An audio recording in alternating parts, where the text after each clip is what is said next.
finish my story, I wanted to add a comment to Mr. Loplakis about never again. My parents are in their 80s and they're not going to be here much longer, so it's my job in life to carry on their legacy and to tell their story. And the Partisans had a song, and I just wanted to let you know that part of Susanna's clarinet piece, I believe, was the Partisan song. Now we had to worry about ourselves and what was going to happen to us. This place where we were was full of bed bugs. It was horrible, so we decided we'd take the beds outside and put newspaper around the metal frame and start a fire to kill the bugs. Then we took out the mattresses and beat the hell out of them until there were no more bugs. It worked.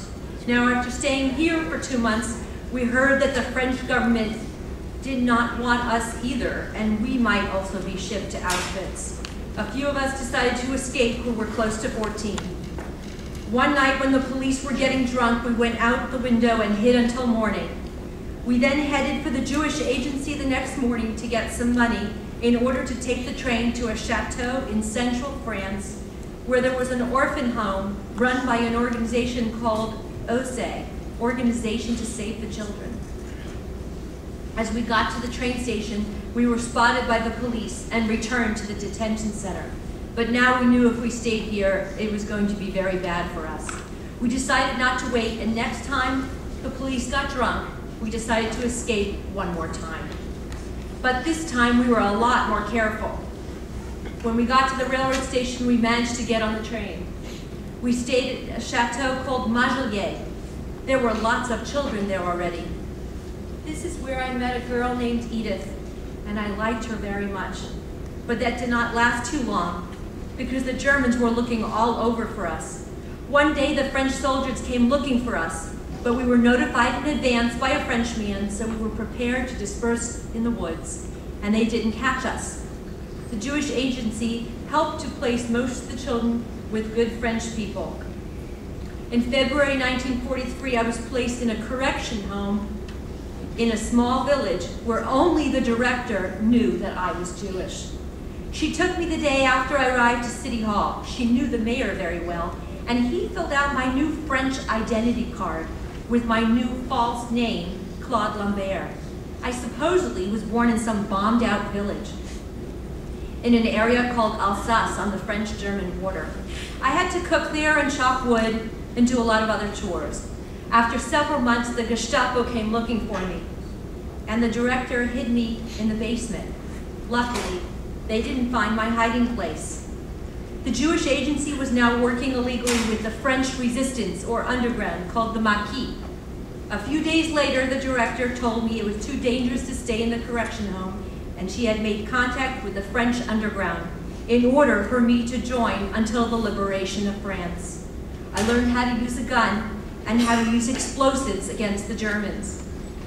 We lived in the woods and had to move every night so that the Germans would not find us.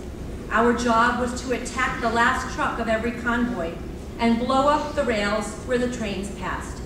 We received help from the British and Americans via airdrops. I was in the underground until Paris was liberated.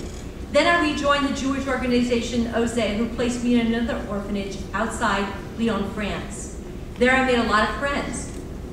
I worked there to procure the daily food for the home until World War II was over.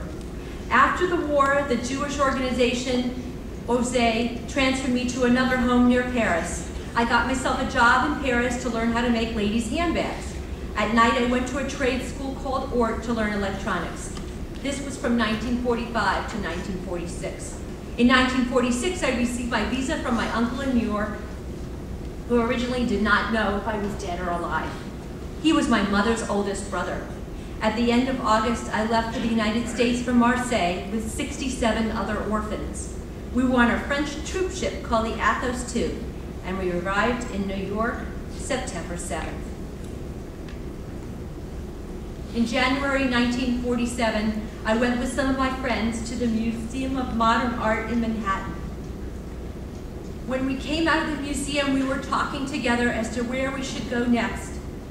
All of a sudden, someone tapped me on the shoulder and said, "Kurt." I could not believe my eyes. It was the girl, Edith,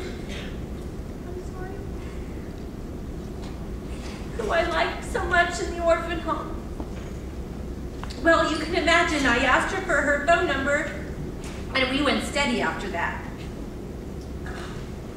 We got engaged in 1949 and were married on August 13, 1950.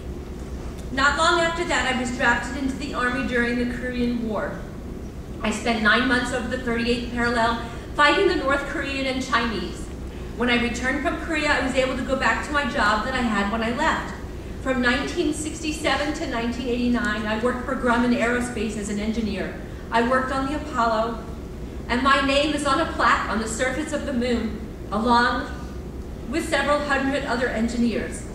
I retired in 1989 and moved to Florida in 1993. My wife and I have 2 daughters and 4 grandchildren. In April 2011, 67 years after the end of World War II, I received the Legion of Honor Award from the French government for serving in the French resistance against the Nazis during World War II. Thank you.